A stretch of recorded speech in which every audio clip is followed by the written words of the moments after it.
dark and spooky in here all of a sudden. You know what's not dark and spooky or fallish at all right now? Texas temperatures. It is, feels like 100 outside and I am feeling it. Thus the tank top in almost October. Hey guys, it's Katie, Girl About Library, and today we are doing a thing.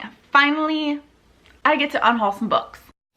I'm feeling kind of low energy today, so I'm not 100% sure how this is gonna go, which is weird that I feel low energy, but I also have like high excitement emotions. But I don't really care how much energy I have because I have been looking forward to this. I'm excited to do it, and it's happening. These books are leaving my life. When most of the books that you read come from the library or are digital, you don't get to do this very often. I have been building this collection of books because I was gonna wait until I got to about 20. That's like the threshold I set for myself.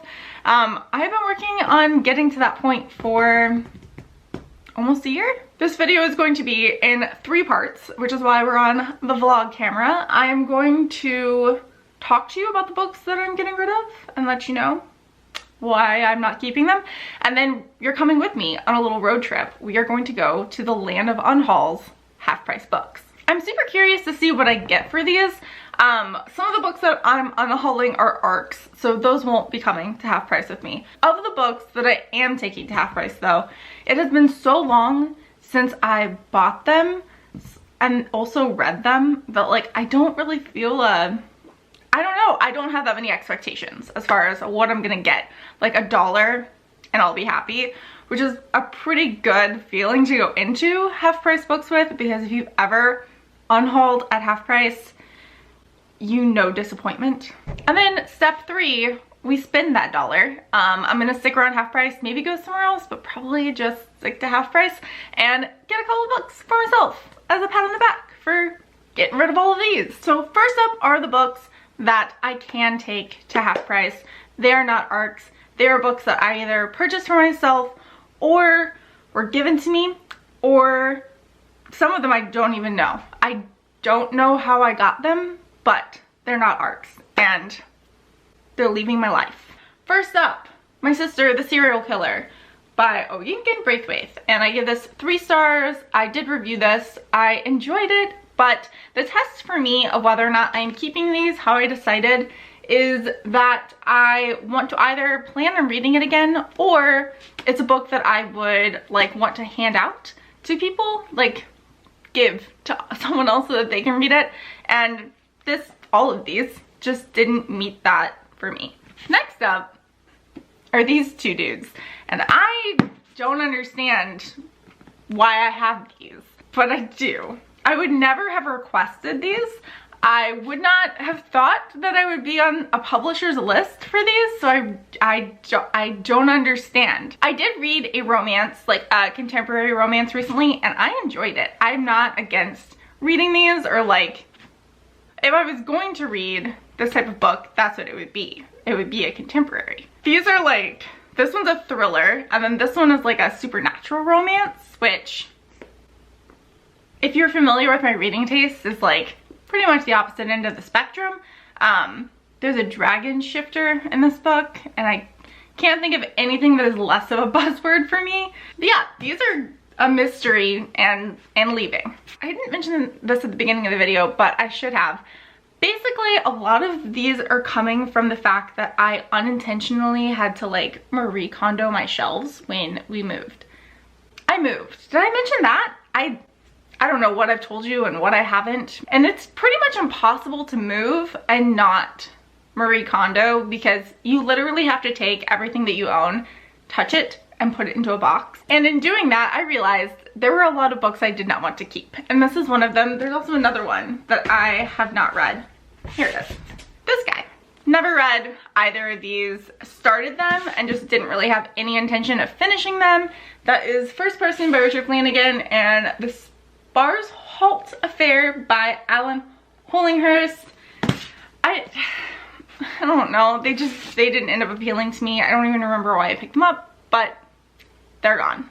I think that's also why I'm curious to see how much I get for these, because they're books that I didn't read and I don't ever hear about on BookTube, so I don't know how popular they are or if Half Price will even want them. This is a book I actually really enjoyed, and I was kind of on the fence about unhauling it, but I'm going to be good. I'm gonna get rid of it. I know that I wouldn't reread this because I know the twist, and it's like, it's a thriller, kind of.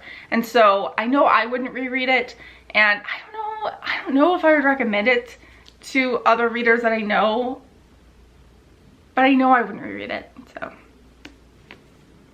off it goes. This is a book I know I would not reread, although I didn't dislike the experience of reading it. It was just really dry, nonfiction-y, and that is The Pioneers by David McCullough. That guy. It wasn't bad. I learned a lot about pioneering, but not gonna reread it, not gonna share it. It's gonna go. Next up are two books that are going because I really didn't like them. They're both 2-star reads, and that is The Book of Essie and The Marsh Room. The Book of Essie I did not like because it is a trope that I have been seeing a lot actually in adult fiction. And that is the family secret that won't be revealed to you until like 2/3 of the way through the book. So you just have to guess at what it is that has happened. And trauma is not a fun guessing game. It made me feel icky because I don't want to guess at what has happened to someone. And in Essie's case, she's pregnant and you don't know who the father is, and so you're going through, like, every time she's interacting with a male figure in her life, whether that's her father or her brother or a guy that she knows in class, and every time she's talking to someone, you're wondering, like, is this the guy? I did not like the way that this book toyed with my emotions, and so she's gonna go. And The Marsh Room I recently reviewed, links below, but this book just isn't about what it's pitched as being about. Like, it doesn't mention it, but like a lot of this book is not about the main character, like the woman that you would think it's about. It's about like other, like, kind of tertiary feeling male characters, and I don't get it. I did not like it. A lot of readers whose like bookish opinions I tend to align with did not like it either, and so she's going. Next up is Becoming Bonnie by Jenny L. Walsh. I liked this book way more than I thought I was going to, but I don't think I would reread it, so it's gonna go. Also, The Alice Network, which was good, but again, not something I plan on rereading. Next up were two more disappointments, and that is The Humans by Matt Haig. I really thought I was gonna like this. I would have like 5-star predictioned this. I really didn't like it.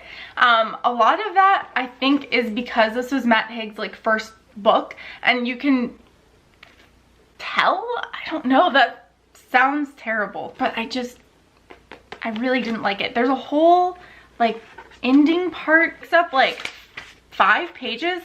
It's just like a long list, and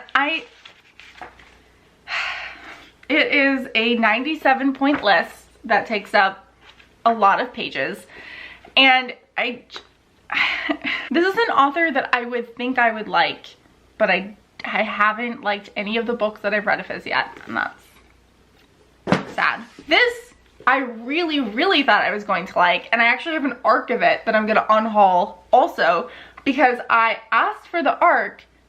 I wasn't expecting to get it, but I did, and in the meantime I also won it on Goodreads, so my luck really panned out, but then it didn't, because I did not like this book at all. I love Frederic Bachman. I think he is so talented. Like, Beartown and the sequel to that are just unspeakably amazing to me. Like, I have both of those, and I will recommend them until my dying day.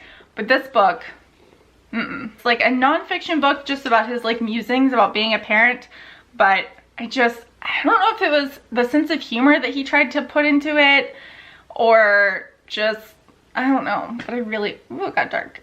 I really did not like this. The last book that I'm going to unhaul that is like a book that I can take to half price is The Sweetness at the Bottom of the Pie by Alan Bradley.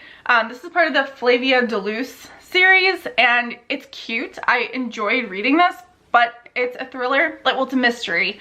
And I know that I'm not gonna reread it, and I honestly, like, I did enjoy it, not as much as I thought I was going to, but I'm not gonna reread it, so it's fine. On to the arcs.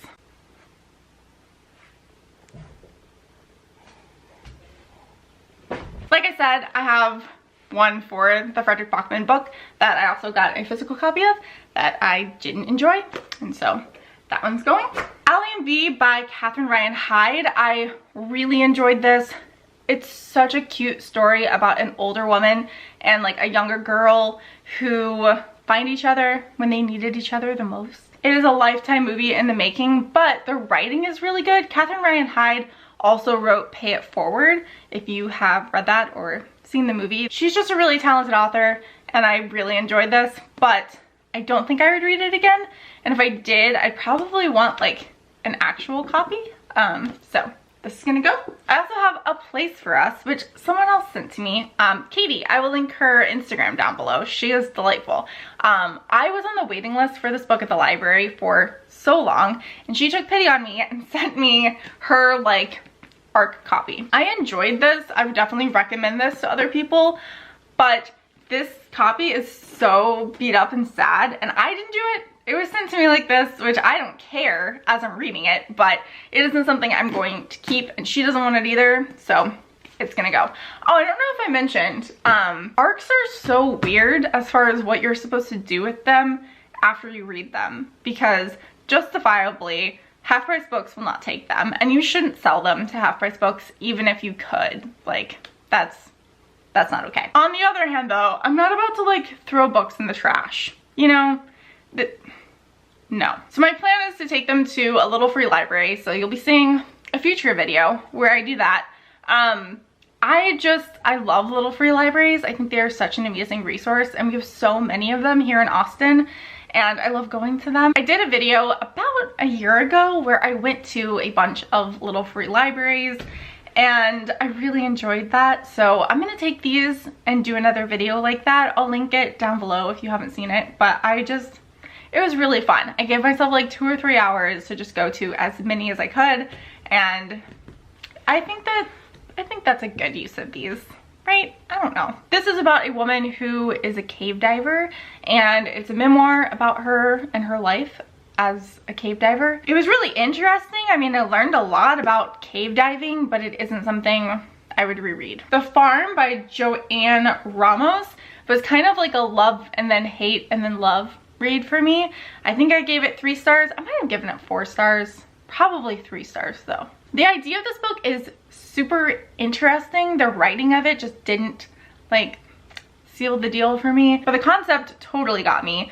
It is about a place called Golden Oaks, and Golden Oaks is an environment perfectly calibrated to maximize the potential of unborn children. And so it's the idea of like surrogacy, and if there were like resorts that you could send your surrogate to so that they would have like all of these amenities available to them, but at the same time there's like a big brother aspect to this where you're being watched and making sure that like you're fulfilling your end as a surrogate.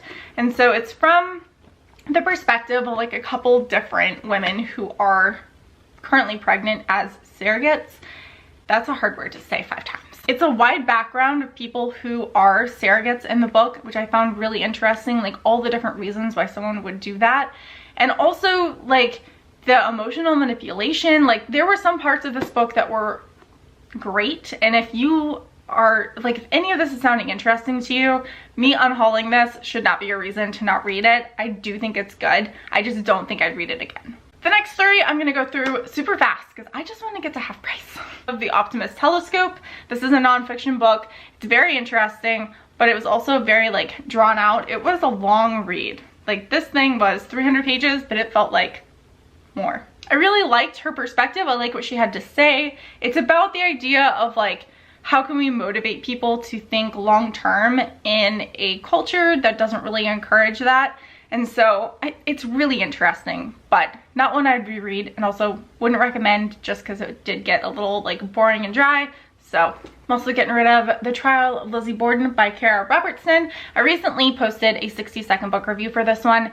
I liked it, but I don't think I'd reread it, and that's the test. So she's gonna go. And last but not least is After the Flood, which I'm still, like, I'm finishing on an audiobook just because I can't with this book anymore. This cover totally got me. There's so much that I should like about this book. First of all, the cover is beautiful. It's a flood and then there's a topography map. Like, it's brilliant. But I really have not enjoyed the process of reading this book. I just don't like the author's writing style. There's so many things I should like about it though. Like, it is post-apocalyptic fiction, which I usually like. It's about a mom and her kids that she loves, which I usually love.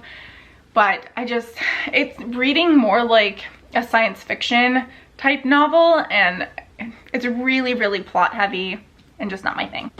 That's it. Let's do it. Let's go to half price. So bright. It doesn't even, I don't have features. Like, it's 95 degrees outside. That's what my car says, but I don't believe it. It's gotta be hotter than that. We're here, we made it to Half Price Books. I've never been to this Half Price before, so we're just gonna go in and see what happens. Before I left though, I went on Instagram, and I haven't been on Instagram in like 6 months. I add it to all of my videos, but I'm not active there, but I want to be, and asked what other people think I'm going to get for these books, and I got some pretty humorous answers. Anywhere from like 10 cents to $25, which is pretty ooh, yay, now you can see me, which is pretty optimistic. I think my guess is under $10. I'm gonna say $7.50. I'll be happy with $1, but like, if I got $7.50, that's my prediction. Oh my God! I cannot believe I got $21 for those books. Yay! Here's the thing though, I wandered around that Half Price Books for over half an hour and I found nothing that I wanted. I went through my entire like library hold list to see if they had any of that. They didn't. I just wandered around like the young adult section, the clearance section, didn't see anything that I wanted. And what I'm about to do instead, I know I shouldn't do. I know this is not the best thing. There's worse things. There's worse things I could do. Target is having a buy 2 get 1 free sale right now. And there's a Target like right over there. So we're gonna head into Target. This parking lot is really busy, so we'll see how this goes. I can't have the air conditioning on because it's so loud. There's no way I'm doing this. We're doing this at home where it is cool and not just ungodly hot, and a car just pulled up. Oh dear God. I'm home. I am in the air conditioning where I belong. I went to Target. I got some stuff. And I had to put on like blinders to make it through that place without picking up anything pumpkin, because I walked in, I went straight for the books, and I did not I kind of knew when I went in that I was going for this. Like, in my heart of hearts, I knew that this is the book that I was looking for, that I really wanted, and that is The Testaments by Margaret Atwood. I read Handmaid's Tale, and I'm so excited to get into this. I'm on the waiting list at my library for this book, and I will put right here, because I don't know where I'm at currently, and it doesn't matter because I own it now. There's no way I was waiting that long. Like, that's an absurd amount of time to have to wait. Yes, there are 50 copies, but like, it's gonna be a long time, and I want to read it now. I also picked up a book that I haven't heard anything about, and that is We Own the Sky by Luke Allen. Stickers covering up his name. Oh, Luke Allenut. I don't know. I haven't heard anything about this, but it had good reviews on Goodreads, and also Stephen Rowley, who is one of my favorite authors, blurbed it on the back, and so he said, "It's a breathtaking read that describes perfectly the joy and pain that comes with loving fully and all the compassion and forgiveness it requires, brimming with hope to the very end." Sign me up. I also picked up Before We Were Yours. This is a book that I had on my library holds list, and much like The Testaments, it was going to be like months before I was gonna get it, and I don't have that kind of patience anymore. And that's it. That is my book. Unhaul, haul, selling, all of the things. Thank you so much for watching. Thank you for reading. If you enjoyed this video, give it a thumbs up and don't forget to subscribe for more bookish content. Thank you for sticking around and have a great day.